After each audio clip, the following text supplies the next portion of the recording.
Bismillahirrahmanirrahim. Elhamdülillahi Rabbil alemin ve sallallahu ala Muhammedin ve alihi tayyibin tahirin ve la'netullah ala a'daihim ecmain. Deməli, əzizlər, qısa bir elə tarix ki, Şəvval ayının indiki dönəmləri təvafüq eləyir. Günəşin geri qaytarılma hadisəsi ilə bağlı Hz. Əmirül-Möminin əleyhissalam üçün Rəddüş Şəms olaraq tarixdə rivayət adına məşhurdur. Bu haqda istədim elə bir qısa izah kimi paylaşım eləyir. Çünki möminlər də çox suallar verir və düşünürəm ki, ümumi bir cavablar kifayət eləyər bu məsələ ilə bağlı. Əvvəla bu günəşin qaytarılma məsələsi, belə deyək, Rəddüş Şəms hadisəsi sabitdir rivayətlərdə, mənbələrdə, hətta istər Əhl-i Beyt məktəbinə məxsus, istər amma xassə, bütün məktəblər, məzhəblər, hədis alimləri bu rivayəti nəql ediblər. Hətta indi bəziləri təəssüb keçdikdən, inatkarlıqdan müəyyən iradlar tutsa da, insaf əhli, elm əhli olanlar, elmə ehtiramı ən azı olan alimlər, yəni bunu inkar eləməyib və əsaslandırıblardır. Hadisə hətta mətnləri biraz fərqli olaraq rivayətlərdə keçir.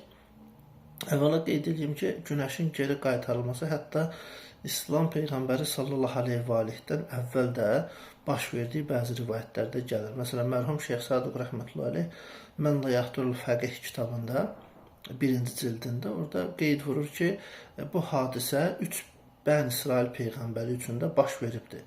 Deməli, onlar kimlərdir? Min Ənbiya-i Bəni İsrail hum Yuşə, Davud və Süleyman aleyhissalam. Yuşə aleyhissalam, Davud aleyhissalam və oğlu Süleyman aleyhissalam üçün bu iş hətta baş veribdir ki, qeyd edilir rivayətlərdə. Və İslam Peyğəmbəri sallallahu aleyhi və aleyhin də dönəmində ki, məşhur 2 dənədir hadisə və hətta bir neçə dəfə olduğu da deyilir. Məsələn, mərhum Şeyx Kəf əmidir, Seyyid ibn Tavusdur və digər bəzi alimlər də qeyd edirlər ki, Şəvval ayının hətta 1-i, 6-sı, 15-i və 17-si bu hadisələr baş veribdir.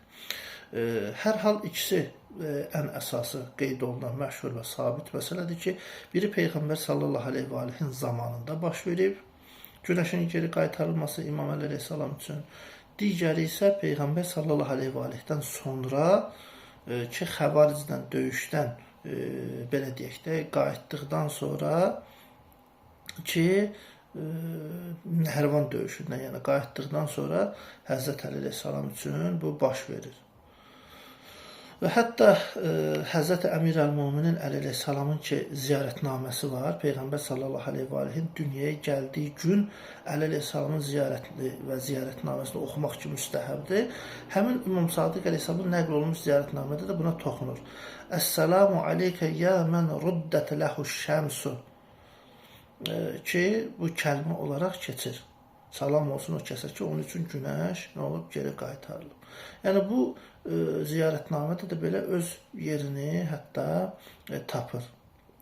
Amma dediyim kimi, hətta mərhum Şeyx Kaşful Qita ki, qeyd edir ki, hətta bu bir neçə dəfə, nəinki 1-2 dəfə, hətta bir neçə dəfələrlə təkrarlanıb ki, məsələn, onlardan bəzilərini mərhum Şeyx Kaşful Qita qeyd eləyir, deyir ki, məsələn, onlardan biri Yovmuz Bəsatdadır, Yovmul Xəndəkdədir, Uhud döyüşündən sonradır, Hüneyn günüdür, Xeybər günüdür ki, Qırqesa günüdür və Bərras günüdür və Qadiriyyə günüdür, Nəhərvan günüdür, Rizvan Beyəti günüdür, Siffeyn günüdür, Nəcəfdə baş verib, bir də Bəni Mazində baş verib qəbilənin məntəqəsində. Bir də deyir ki, Fəsix məscidində, bir də Vadiyül Əqiqdə bu hadisə baş veribdir hətta. Ki, bunları qeyd edir. Əla kullu hal, rivayətdə də belədir ki, ümumi olaraq Həzrəti Əmirül-Möminin əleyhissalam Peyğəmbər sallallahu aleyhi və aleyhin ki, mübarək başını dizlərinə qoyub əyləşərək, yəni onun vəhiy gələn vaxtında onu narahat etməyib və gözləyir və elə ki, Peyğəmbər sallallahu aleyhi və aleyh də zöhr namazı ərəfəsindəki namazı qılırlar, Həzrət Əli əleyhissalamı göndərir bir iş dalınca. Və Həzrət Əleyhisselam geri qayıtdıqda, hətta o qədər vaxt çəkir ki, işinin vaxtı Peyğəmbər sallallahu aleyhi və aleyh artıq özü əsr namazını qılınmış və Həzrət mübarək başını qoyur Həzrət Əleyhisselamın dizləri üzərinə və vəhyin gələn vaxt olur və Həzrəti də narahat eləmir Əleyhisselam. Və beləcə əsr namazının vaxtı keçir ki, fəzilətli vaxtı keçir və Peyğəmbər sallallahu aleyhi və aleyh ayıldıqda deyir ki, ya Əli. Və orada Həzrət sual verir ki, ya Əli, sən əsr namazını qıldın mı? Həzrət deyir ki, xeyr və orada Həzrət Peyğəmbər sallallahu aleyhi və aleyh əleyhissalam üçün dua edir. Ki, Allahümmə innə abdəkə aliyyən ihtəbəsə binəfsihi alə nəbiyyikə fəruddə aleyhi şarqəhə o şəmsəhə ki, rivayətlərdə gəlir ki, ey mənim Allahım, Həzrət belə bir dua eləyir. Bu sənin bəndən, qulun Əlidir və özünü sənin rəsuluna, peyğəmbərinə xatir həbs eləyibdir, öz nəfsini. Ki, sənin peyğəmbərinə görə özünü həbs eləyib, namazı hələ qılmayıbdır və onun üçün günəşin şüalarını yenidən qaytar, yəni əsr namazının fəzilətli vaxtına qaytar və bu dua ki, qəbul olur, hətta Əsma binti Umeysdən nəql olunur, mən qeyd eləyəcəm, neçə ravidən bu rivayət nəql olunubdur, fərqli.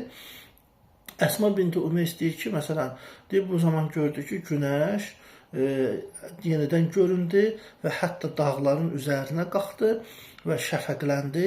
Əleyhissalam deyir, qalxdı, yenidən bir dəstəmaz aldı, əsr namazını qıldı və deyir, günəş təzədən qüruba getdi namazı qılandan sonra.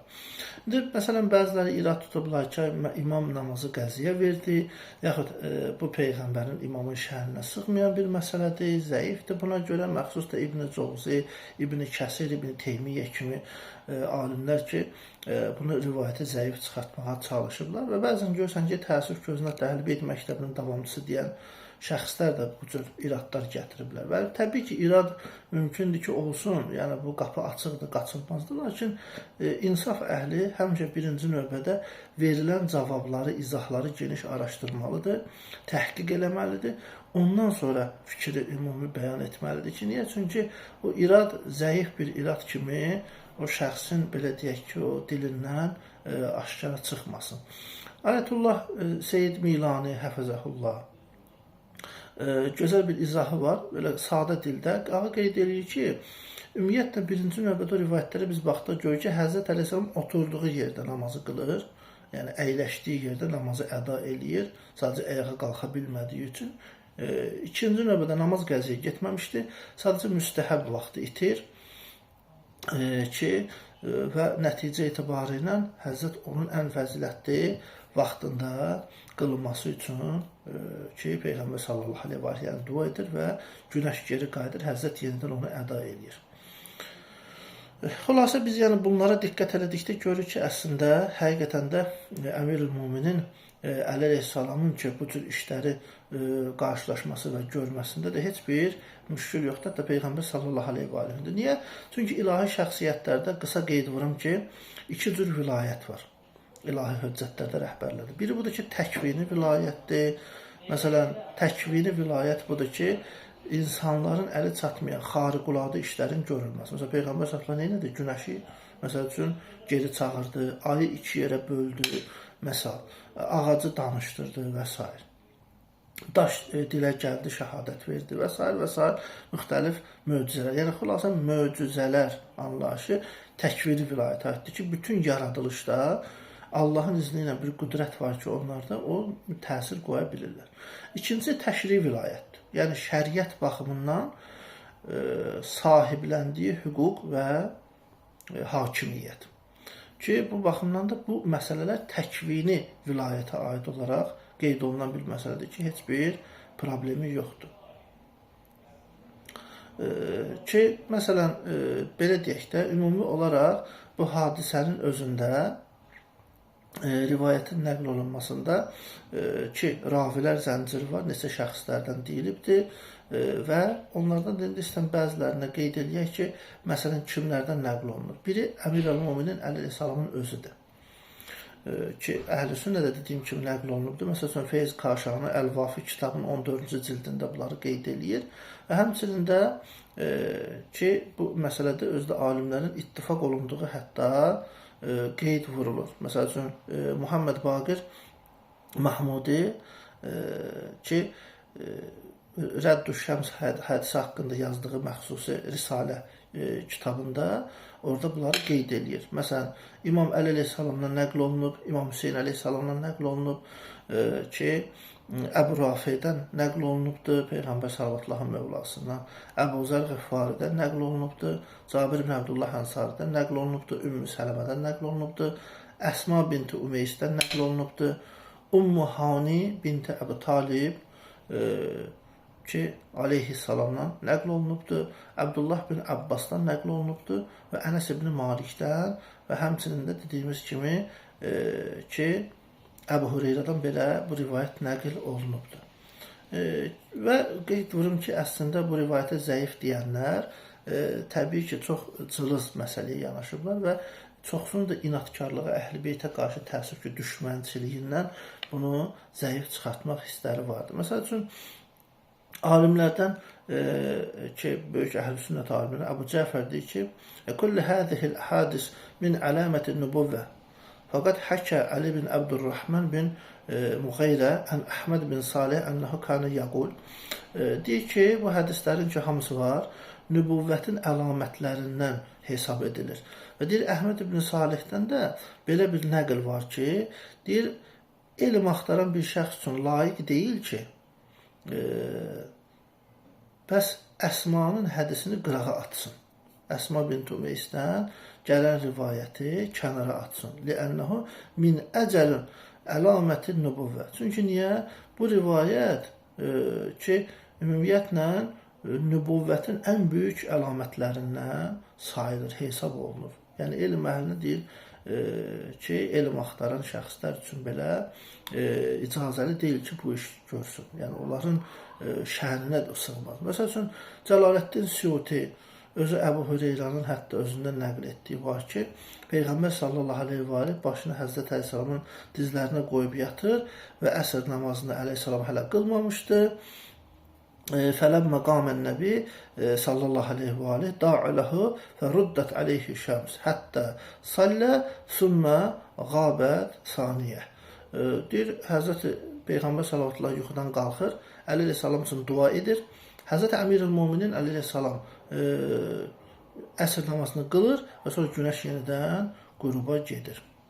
Və hətta Cabir ibn Abdullah Ənsarinin dediyimiz kimi nəql etdiyi rivayət budur ki, Peyğəmbər sallallahu günəşə əmr edir ki, günün bir saatı təxirə düşsün.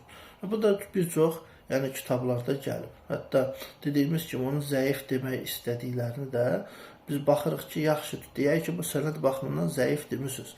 Axı bu rivayəti nəql edən ravi zəncirinə biz baxdıqda görürük ki, Buxari və Müslimin raviləridir, hədis nəql edənləridir. Əgər bunlar zəifdirsə, gərək Buxari və Müslimdəki hədisləri də həmin ravilərdən gələn hədisləri deyəsiniz zəifdir. Yox, əgər səhihdirsə, eyni ravilər əgər bu rivayəti nəql edibsə, necə ola bilər ki, biz ona zəif deyək. Və ki, əsas da məqsəd budur ki, rivayət müxtəlif təriqlərlə, yəni yollarla bizə gəlib çatıb və nəql edilibdir. Və ona görə də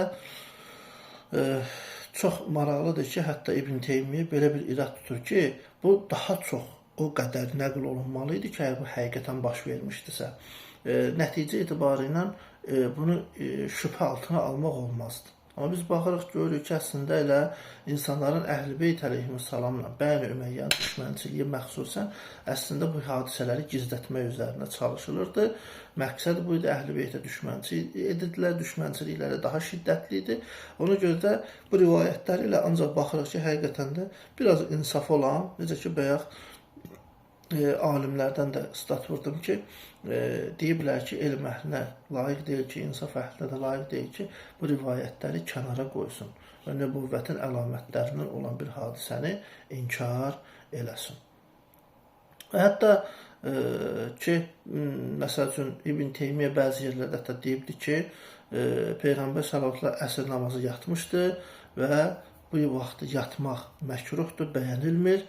Ona görə də Əli əleyhissalamın namazı da qəziyə gedir və prosta Peyğəmbər məkruh bir vaxtda yatıbdır. Ki, məsələn, biz də dediyimiz kimi, bayaq ki, əslində biz rivayətlərə baxırıq ki, hansı etibarlı yolla gəlib çatıbdır. Görürük ki, Peyğəmbər sallallahu aleyhi və aleyh əslində yatmır. Orada nə olur? Vəhiy gələn vaxt olur və Həzrət qəşvə halətində olur. Ki, rivayətlərdə həmçinin Həzrət Əli əleyhissalam dediyimiz kimi namazı tərk etmir. Əksinə, işarələrlə oturduğu halda qılır və Peyğəmbərə ehtiramına görə, vəhyə ehtirama görə ona əziyyət vermir. Niyə? Çünki Peyğəmbərə əziyyət eləmək, Quran nə deyir? Allaha əziyyətdir. Allaha da əziyyət vermək, Peyğəmbərə əziyyət vermək haramdır. Və İslam Peyğəmbərinin şənini, nübüvvəti və vəhyi o qədər uca tutduğu üçün Həzrət oturduğu yerdə namazın qılır və Həzrəti Peyğəmbər sallallahu aleyhi və aleyhi narahat etmir. Və onun bu ədəbinə, əhkamına görə də Allah Rəsulü sallallahu aleyhi və aleyhi belə bir iş görür, dua edir onun üçün. Ona görə də Həzrət Əleyhisselam əsr namazını, yəni fəzilətli vaxtında qılınması üçün neynir? Peyğəmbər sallallahu duası ilə qılır sadəcə olaraq və namaz da qəzaya getmir. Ona görə də bunlara biz diqqət edək, görürük ki, hətta məsələn böyük əhl-i sünnət alimləri ki, bu rivayəti nəql edib və etibarlı səhih biliblər. Məsəl üçün hətta Əbu Cəfər Ət-Tahavi rivayəti nəql edir Rədd-ü-Şəms hədisini və qeyd vurur ki, hədis mənim nəzərimdə sabitdir və səhihdir və höccət olaraq kafidir, yəni kifayət edir. Və bu hədisin raviləri etibarlıdır, siqədir və onun ricallarında münaqişə, ixtilaf yaratmaq istəyənlərin heç bir dəyəri, etibarı yoxdur. Məsələn, Şəhab Əhməd Xaffaci adlı alim, məsələn, o da yazır, deyir ki, Təbərani onu müxtəlif sənədlərlə nəql edib və əksər ricalları da siqədir və həmçinin Musannif Qadı İyaz ki, bu hədisi deyir, nəql edərək işarə edibdir ki, onun təriqləri, yəni yolları, nəql olunma yolları sayca çoxluqdur və o çoxluğa görə də elə bunun hədisin səhihliyi bizim üçün kifayət edir və buna şəhadət verir, yəni şahid olaraq istifadə etmək olur. Və ondan öncə bir çox alimlər və hətta Tahavinin özü hədisi nədir? Səhih bilibdilər. Təbəraninin özü ki, hədisi həsən səhih dərəcəsində bilib. Hafiz Həskani Əl-Hənəfi, Beyhəqinin özü ki, Heysəminin özü ki, Əlamətül Nübüvvə adlı əsərində rivayəti nəql edib. Hətta Babu Həbs-i Şəms lin-Nəbi sallallahu aleyhi və aleyh fəslində də gətiribdir hətta. Qəstəlaninin özü Muhammed bin Hüseyn Əl-Əzdi, Əbu Muzəffər Yusuf İbnül Qadə Əl-Hənəfi ki, hətta İbn-i Cozinin nəzəriyyəsini həmin bu Əbul Muzaffər Yusuf İbn-i Cozinin nəvəsiyə nəticəsi xəta etmirəmsə düşür, hətta qohumluq bağı var. Amma buna baxmayaraq onun fikrini zəif bilir və hətta ona qarşı öz kitabında qeyd edir ki, onun iddiasının heç bir dəlili yoxdur, yəni Rədd-ü-Şəms hədisini inkar eləmək üçün. Çünki bu hədisi adil və siqə ravilər nəql edibdir və elə insanlar ki, onlarda heç bir irad tutmaq mümkün deyil və onun sənədlərində zəif deyiləcək şəxslər mövcud deyil. Həmçinin İbn Uqdə özü deyir, özündən hədisi düzəltməsi ittihamını da zənn üzərindən deyibdir və İbn Uqdə özü deyir, ədaləti ilə məşhurdur və Əhl-i Beytin fəzilətlərini nəql etdiyinə və səhabənin məth etmədiyinə görə ona Rafizi adı verilibdir. Yəni İbn Uqdə bu rivayəti ki, nəql edibdir, İbn Uqdəyə görə ki, zəif deyiblər, amma halbuki deyir, insafən əhl-i sünnə alimi də olsa, Əbu Mudaffar Yusuf Əl-Hənəfi deyir ki, onun sadəcə səhabələrdən yox, Əhl-i Beytdən daha çox rivayət nəql etdiyinə görə bu cür tənə vurubdular. Sonra başqa alimlərdən Əbu Rabi Süleyman Sibti İbn Səb adı ilə də məşhur olub, bu Şifa Usulur kitabını nəql edib. Valiyuddin Əbu Zarra Əraqi, Əbu Abdullah Zərqani Əl-Maliki ki, hətta o belə bir qeyd vurur rivayəti nəql edəndən sonra ki, deyir, qaydalardan biri də budur ki, qəvaidlərdən biri də budur ki, nəqillərin say çoxluğuna görə hədisin həqiqət olması kifayətdir. Yəni ki, o mütəvatir həddə gəlib çatıb, bu da bizim üçün kifayət edir. Hətta Zeyni Dehlan ki, özü böyük əhl-i sünnə alim olub, özü də Vəhabiyyətin əleyhinə neçə dənə kitablar yazıb və o da deyir ki, İbn Məndə və bir də İbn Şahin bu hədisi həsən sənədlərlə Əsma binti Umeysdən, həmçinin İbn Mərdəveyh Əbu Hureyrədən həsən səhih həddində sənədlərlə nəql edib və Təbərani Mu'camul Kəbir kitabında həsən səhih sənədlə nəql edibdir. Bir Zeyn-i Dəhlan hətta şəhadət verir ki, bu rivayətin sənədi hansı həddədir. Molla Qarinin özü də, o da həmçinin qeyd edir ki, ümumilikdə bu hədisin əsli sübuta yetib və sənədlərinin çoxluğu ilə güclənib həsən mərtəbəsində qeyd edilib. Ona görə də ona etibar eləmək və onu istinad kimi göstərmək də icazəlidir. Hətta bəzi alimlər, nəinki Əhl-i Beyt məktəbinə məxsus, hətta bəzi Əhl-i Sünnət alimləri belə bu mövzuda kitab yazıblar. Ki, məsəl üçün, İbn Şəhraşub Mənaqib əsərində hətta onların adlarını belə bəzilərini qeyd edibdir ki, məsələn, bəzi Əhl-i Sünnət alimləri məxsus o mövzuda kitab yazıbdılar. Məsələn, Əbul Həsən Şazan Əl-Fəzli, məsələn, hədisin hətta təriqləri, hansı yollarla, hansı ravilərlə, kimdən nəql olunubdur, bir risalə yazıbdır və bayaq dediyimiz kimi Rəddüş-Şəms hədisi haqqında və Siyuti həmçinin Lə'alul Məsnu'a adlı əsərində də hətta bundan bir qismi nəql edibdir. Və Hafiz Əbul-Fətih Əzd-i Mu'sili ki, müstəqil bir kitab yazıbdır haqda və Hafiz Yusuf Gənci Əş-Şafii Kifayətü Talib kitabında da onu nəql edib. Sonra Xətib Xarəzmi Rəddüş-Şəms li Əmiril Müminin aleyhissalam adlı bir kitab yazıb. Yəni İbn Şəhraşub onu da qeyd edir Mənaqibdə və Cəlaləddin Suyuti Kəşful Lubs ən Hədis Rəddüş-Şəms əsəri yazıbdır. Bu mövzuda Əbu Abdullah Muhammed bin Yusuf Əd-Diməşqi Əs-Salihi Suyutinin tələbəsi olubdur, Cəlaləddin Suyutinin və Muzirul Lubs ən Hədis Rəddüş-Şəms adlı bir kitab yazıbdır məxsusi. Əbu Ali Şərif Muhammed bin Əsəd ki, o da Rəddüş-Şəms hədisinin təriqləri, gəlmə yolları haqqında bir kitab yazıbdır. Əbu Abdullah Cə'l Hüseyn bin Ali bin Basri Cəvazu Rəddüş-Şəms adlı bir kitab yazıbdır eyni zamanda. Sonra İbn Mərdəveyh hətta o haqda risalə yazıbdır və Bəydavi Sırat-ı Müstəqim kitabında da onun adını zikr eləyibdir, qeyd eləyibdir. Yəni biz bunlara baxdıqda görürük ki, həqiqətən də bu rivayətin, Rəddüş-Şəms hadisəsinin baş verməsi, rivayətin nəql olunması həqiqətən də ki, sabitdir və bunun heç bir iradı yoxdur, heç bir problemi yoxdur və bunu da inkar eləmək həqiqətən də elm və insaf əhlinə tamamilə yaraşmayan bir şeydir. Ona görə də bu mövzuda düşünürəm ki, bu qədər bir qısa da olsa izahlar kifayət eləyər ki, həqiqətən də insaf əhli, araşdırma əhli bunu daha geniş istəyənlər təhqiq eləyib yəqinə çata bilərlər. Çünki ulama bu haqda geniş kitablarında da nəql ediblər və izahlar, bəyanatlar veriblər.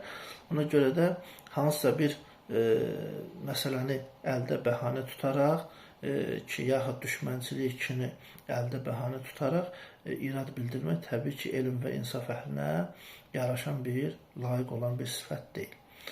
Allah təbarək və Teala inşallah Həzrəti Əli Əleyhisselamın həm ziyarətini, həm şəfaətini bütün müsəlmanlara nəsib eləsin.